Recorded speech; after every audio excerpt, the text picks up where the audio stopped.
ये है श्री गंगानगर के भाजपा विधायक जयदीप बियाणी, शहर के बड़े समाजसेवी, दबंग नेता और पावरफुल इंसान, जो 100-150 लोगों के साथ में जन सुनवाई कर रहे थे।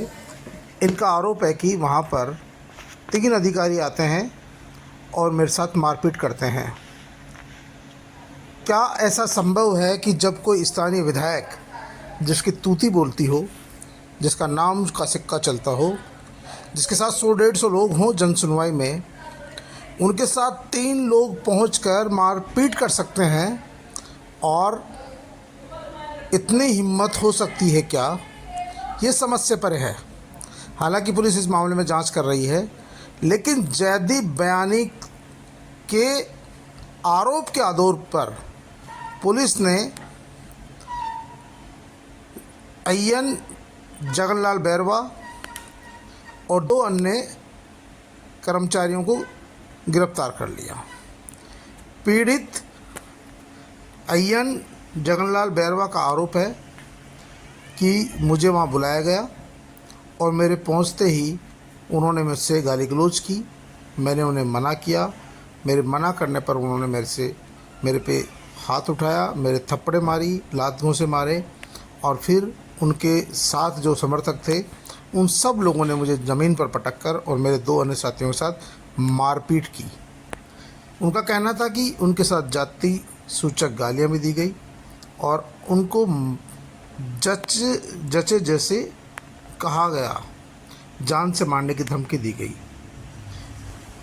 अय्यन का आरोप अपनी जगह है, लेकिन अय्यन का ये कहना है कि क्या किसी नेता जो कि विधायक हो, सत्ताधारी दल का, जिसके साथ 200 लोग खड़े हों, वहाँ कोई कितना ही बड़ा यदि कोई गुंडा बदमाश भी हो तो उसकी भी हिम्मत नहीं होगी कि वो जाकर वहाँ पर झगड़ा करने की कोशिश करे। हम तो सरकार के सेवक हैं, अय्यन हैं, उनके बुलाने पर वहाँ गए थे। हमारी कैसे औकात हो सकती है उन पर हाथ उठाने की? हम नहीं जानते क्या उनको? लेकिन विधायक ने अपनी बात पर रखने के लिए कर्मचारियों को पीटा भी और उल्टा उन पर केस कर दिया।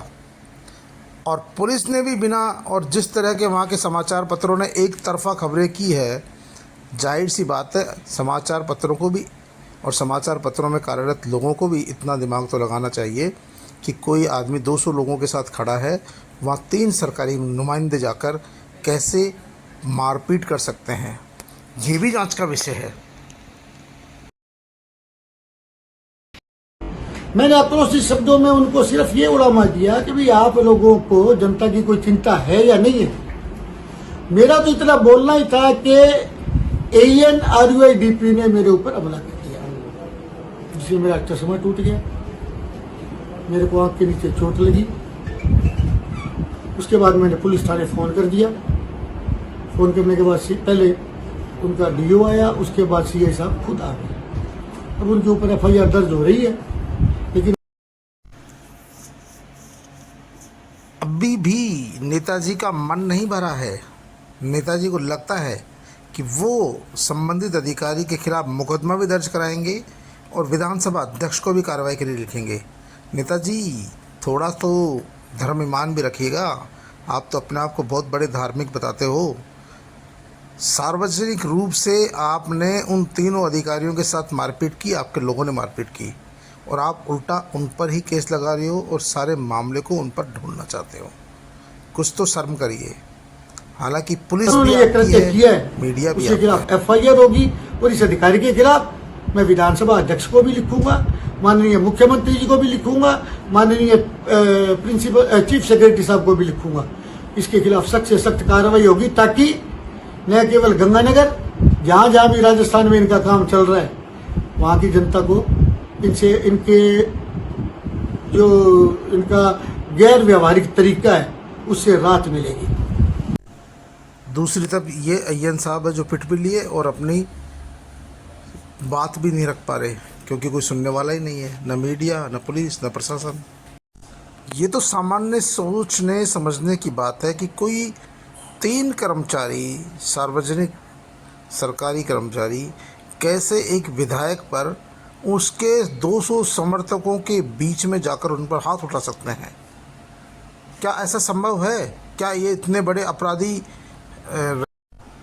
अपराधी हैं तो इनके खिलाफ एक्शन होना चाहिए, क्योंकि फिर तो ये बहुत बड़े अपराधी हो सकते हैं, आदतन अपराधी, जिनकी इतनी हिम्मत है कि 200 लोगों के साथ कोई जनप्रतिनिधि विधायक वहाँ का, और वो भी दबंग विधायक खड़ा हो, जिसका रिकॉर्ड रहा हो आज तक कई बार, कई डीएम एडीएम लोगों को लताड़ मारने वाला, ऑफिसों से भगाने वाला, उस विधायक जी के ऊपर हाथ उठा दे, उसके साथ मारपीट कर दे, तो पुलिस को इस आदमी को तुरंत अरेस्ट करना चाहिए, इसका पुराना रिकॉर्ड खंगालना चाहिए। कहीं ये आदतन अपराधी तो नहीं है, लेकिन ये आरोप यदि झूठे हैं तो विधायक के खिलाफ भी कार्रवाई होनी चाहिए। जिस विधायक ने इस सरकारी कर्मचारी के साथ मारपीट की और मारपीट करने के बाद उल्टा उसी के खिलाफ मुकदमा दर्ज करा के उसके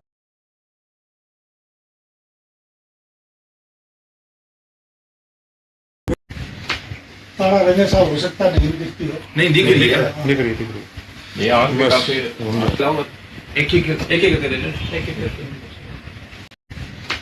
तारा रंजन साहब हो सकता नहीं दिखती है। नहीं दिख रही है, दिख रही। ये आंख में काफी मतलब एक एक करके ले लो, एक एक करके।